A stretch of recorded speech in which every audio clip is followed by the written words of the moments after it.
There. Hello. Can you guess why I'm here today? Why? Can you guess? You don't, no idea? Okay.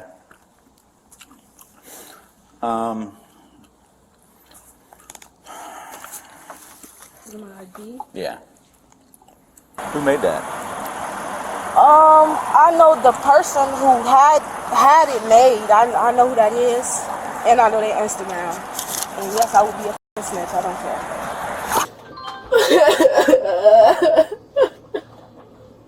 This is so stupid.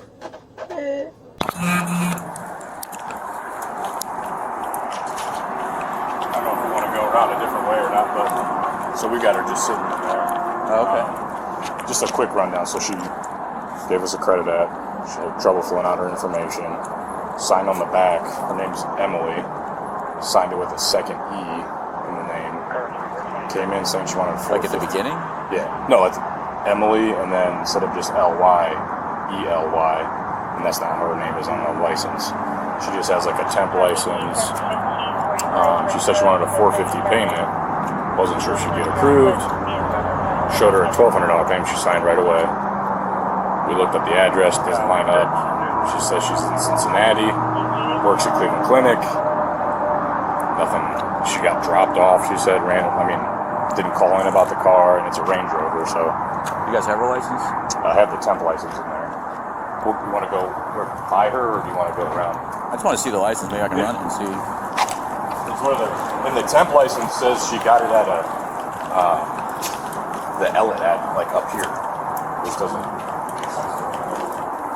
We pulled her credit. We asked her if she had any previous car loans. We could see that she did. She said no. Huh. But does the picture on her look like her? It's hard to tell because it's the temp and it's been like copied. Yeah. How's it going, man? Hi. Here's the license. Here's the app. So see, she signed.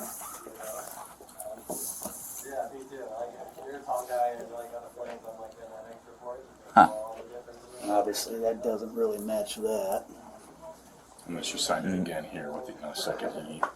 Then we asked her just simple questions about her credit report, like previous auto loan. She didn't know she had one or not. This is a $54,000 loan she had before, and she's from there. She says she works at the Cleveland Clinic in Cleveland. It's a 216. And then look where she got this at, right over in Ellet. Where's Mason? That's Cincinnati? Yeah, downtown Cincinnati. Where's she saying she's living now? She says she's lived here for 3 years and 3 months. But you can see here, she almost screwed up that. Was she looking at her license when she's filling this out at all? Or? So my sales guy, when you guys want to drive this? My sales guy said that he was making a copy of this, so he had it with her, and she was struggling to fill this part out without the info. Under Ohio Revised Code, Section 2913.31, forgery is complete the moment a forged writing is presented with intent to defraud. No monetary exchange is required to satisfy the offense. Ohio courts have consistently held that a temporary driver's license qualifies as a writing under the forgery statute. Presentation at a financing transaction satisfies both the actus reus and the intent element simultaneously. Probable cause was established through the totality of circumstances standard articulated in Illinois v. Gates, 462 U.S. 213, 1983, the controlling framework requiring courts to evaluate the cumulative weight of all available indicators, not any single factor in isolation. Signature mismatch, photograph inconsistency, address contradiction, and denial of a documented prior loan, individually explainable, collectively sufficient to cross the Fourth Amendment threshold for a lawful custodial arrest.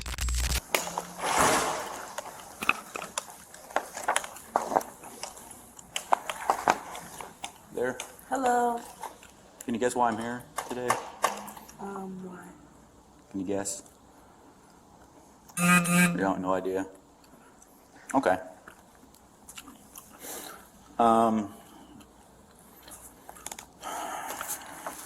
Is it my ID? Yeah.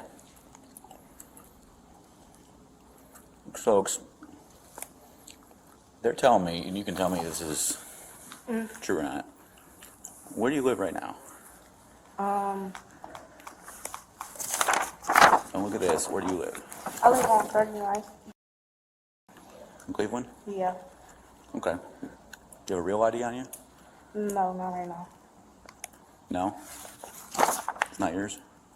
Not at the moment. I don't have my ID, but I do have my driver's license. What's your name? Lala. Okay. Lala. Stand up, put your hands behind your back.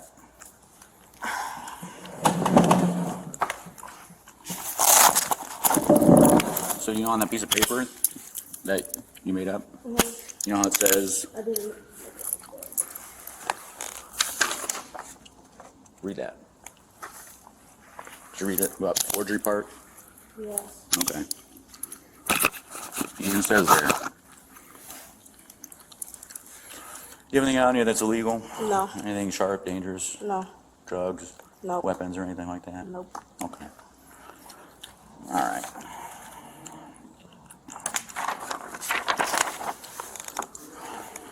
Anything else besides your phone? Nope. No? Okay. All right, I'll be right back in, if you don't mind. Someone wouldn't mind waiting around. I know you guys are closing and looking to go home or anything like that. All right. We're going to walk right out these doors here. You stand right by this front tire for me.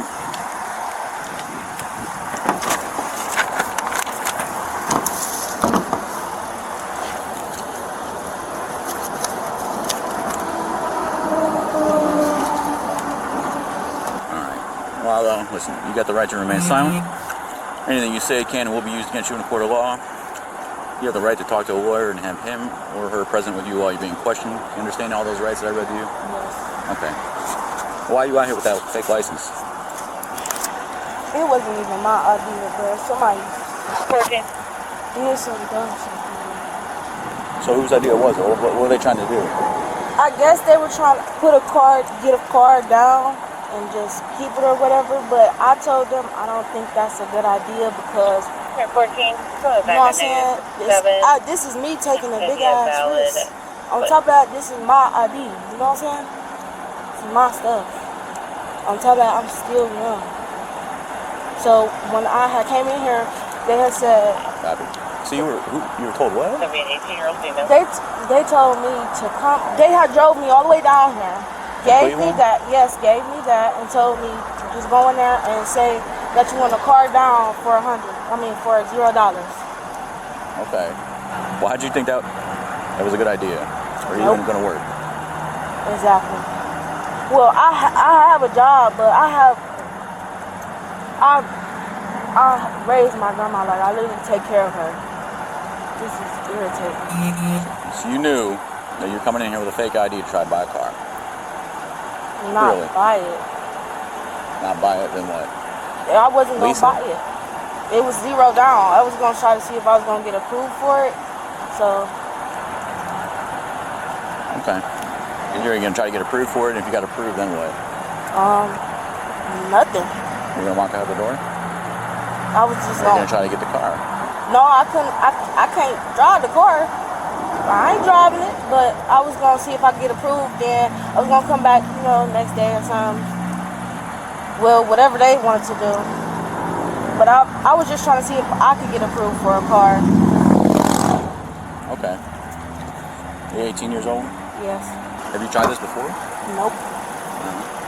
Nope. This is my first ever time experience ever doing something like You this. been arrested before? Nope. Even as a kid? I mean, that's expunged or sealed, I should say. No? This is very nerve-wracking for me, so no, I haven't. These pants stolen too? No, I just got these the other day from my auntie. I just kept the tag on there just to show people I got money. Something that I don't know why we do that, but that's what we do. We'll keep the tags on our stuff, just show people how much it costs. No. We don't do that in Akron. It must be a Cleveland thing. Or some of your group. Peoples. Did you read this thing at all? Or? Nope. And I should have read that. You should have read this part? Yep. I should have read that shit. You right. It tells you it's illegal to have this right on it. I didn't even read it. This part you probably didn't read. I have my own license. This part you didn't read, but I'm sure you probably studied this part real good to try to I should have read it. But I have my own license. That's what's wild to me. Like, I should have read that shit. Who made that? I know the person who had it made. I know who that is, and I know their Instagram. And yes, I would be a snitch. I don't care. Who made it? His name is on Instagram. Do you know his real name at all? No. No. Do you know I what just he know that? what he looked like. Nope. I know his number. What's his number? It's in my phone. All right. But I can show you the Instagram. Why'd you guys decide to come down on Akron and try? This is where they took me. I had no clue there was, like, I never had any clue that we was going this far. So when I looked at my location, I'm like, why is we going all the way to Akron? Yeah. This is far as hell. Yeah. This past Bedford. I'm like, man, Yeah. bro. You guys had the whole Bedford Auto Mile right there. All them car dealerships. I'm just irritated. Honestly. Some bullshit. Yeah. You do have anything you're not supposed to have. They have a scanner at the jail. That's fine. I don't got They'll nothing. see it. They can see stuff that's inside you. It's like an X-ray machine. Yeah, I don't So got tell nothing. us now, because it's another felony charge. It's much. I don't got nothing. I just came out here with my phone to myself. Okay.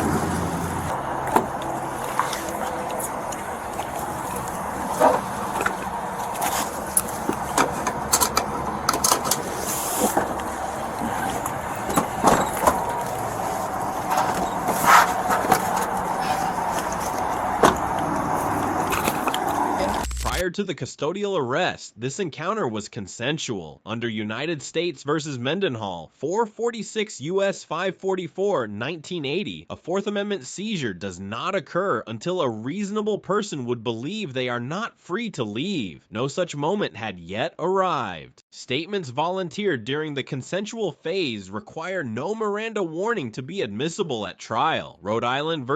Innis, 446 U.S. 291, 1980, establishes that Miranda's protections attach only at the point of custodial interrogation, not before. Innis defines custodial interrogation as express questioning, or its functional equivalent, conducted after a person is in custody. Speech that precedes custody falls entirely outside Miranda's constitutional scope.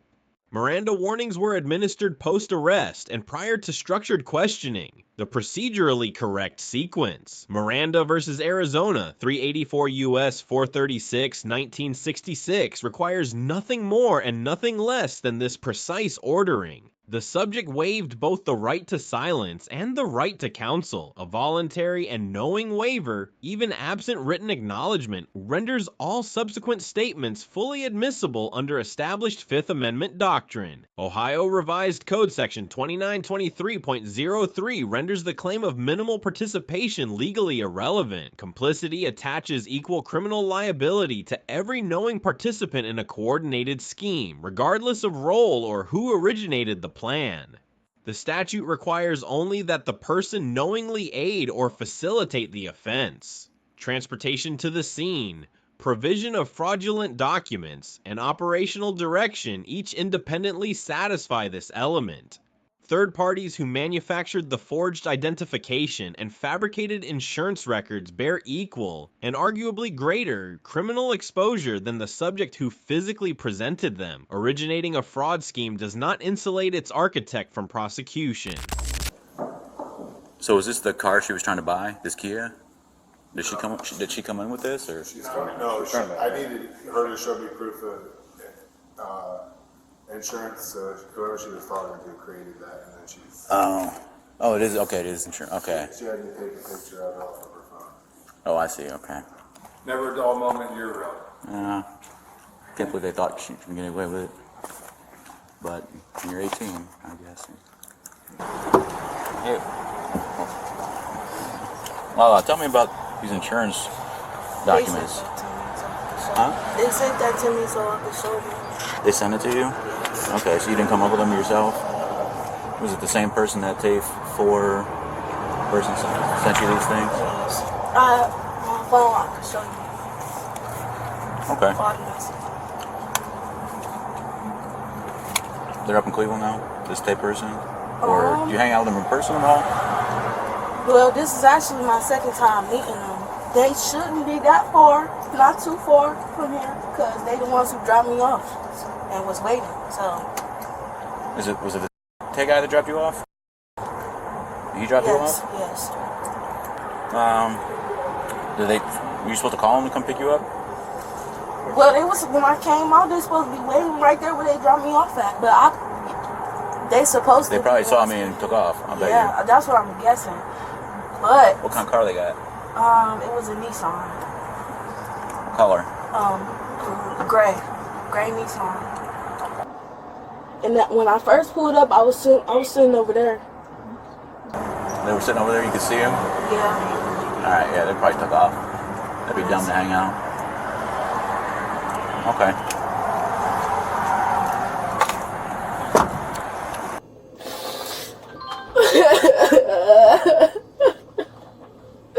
This is so stupid.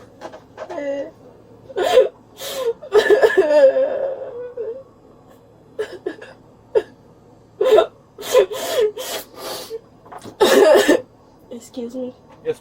Is there any way I could show you the text messages or like his number or anything? Yeah. I ain't gonna pay. Yeah. What are you trying to say? Like, I ain't trying to get put down for this. I got a life. I got work. But you did. But I'm not the one who made the thing. You gotta be careful with what you do. You're 18 now. You got some real consequences. Do you know how long I'm gonna be in there? No, I do not know. Could you call my mom for me? You'll be able to do that in here, tonight. Could I just show you the guy's face? Or anything? I don't need to see that at the moment. Okay. The investigating officer receives a B+. Miranda was administered at the legally correct procedural moment. Force was minimal and proportionate under the objective reasonableness standard established in Graham versus Connor, 490 U.S. 386, 1989. The rapport-based approach yielded substantial intelligence without coercion, a tactically sound method consistent with established interrogation doctrine. The grade deduction reflects a failure to immediately broadcast the co-conspirators' vehicle description while they remained in the area.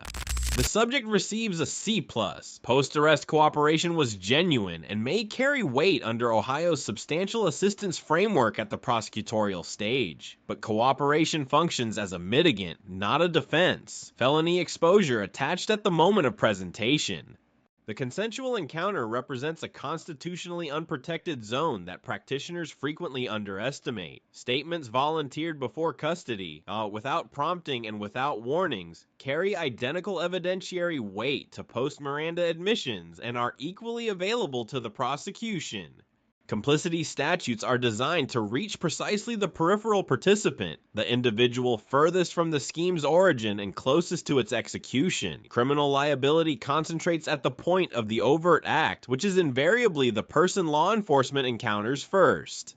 Commercial fraud detection in high-value transactions has advanced considerably. Real-time credit verification, cross-referenced identification data, and staff trained in document fraud indicators have substantially reduced the operational viability of identity substitution schemes at the point of sale. If there is a Bodycam video, police encounter, or legal question you want us to analyze, tell us in the comments below. Thanks for watching, and be sure to like, subscribe, and join us for more in-depth legal breakdowns.